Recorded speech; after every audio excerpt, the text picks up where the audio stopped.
Yes చెప్పిన దామన్న 2028 డిసెంబర్లో సర్వోత్తమ్ రెడ్డి గారిని చట్టసభకు తీసుకుపోయే జిమ్మేదారి నాది, తీసుకుపోయి చూపిస్తానని తెలియజేస్తా ఉన్నా. బహుశా ఎవరింత కాన్ఫిడెంట్ గా చెప్పరు. నేను ఎందుకు చెప్తా ఉన్నంటే నాకు ఒక 10 సంవత్సరాల తొవ్వు ఉంటుంది. ఆ తొవ్వలో ఏమేమి అవసరమో తెలుసు, ఎవరెవరికి తీసుకుపోవాలో తెలుసు, ఎట్లా తీసుకుపోవాలో తెలుసు.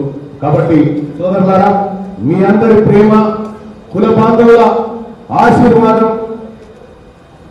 ఎంతవరకు పోయినసారి కూడా చాలా మందికి తెలియదు కదా, నేను ఎప్పుడు రివీల్ కూడా చేయలేదు. పోయినసారి దాదాపు 1,49,000 ఓట్లు వచ్చినాయి తీర్మానం ఇండిపెండెంట్ గా పోటీ చేస్తే. ఎట్లా వచ్చినాయంటే చాలా మందికి అర్థం కాలే. ఎట్లా వచ్చినాయి అంటే ఇట్లా వచ్చినాయి, మా కులంతో వచ్చినాయి. వాళ్ళు ఒకప్పుడు ఓట్లు వేసుకునే పరిస్థితిలో ఉన్నాయి. ఇప్పుడు ఓట్లు ఎట్లా వేయించాలనేటువంటి ఒక అప్గ్రేడేషన్ వర్క్ జరిగింది. వీళ్ళకు పొలిటికల్ ట్రైనింగ్ క్లాసులు జరుగుతూ ఉంటాయి. అత్యంత భయంకరమైన శిక్షణలోకి ఈ వ్యవస్థను తీసుకుపోయింది ఒక పెద్ద నెట్వర్క్. కాబట్టి వాళ్ళు నేను అనుకుంటున్న మామూలు కాదు, దావన్నా చాలా కరువుగట్టిన జనరేషన్ వాళ్ళు, నాకు తెలుసు ఆ విషయం.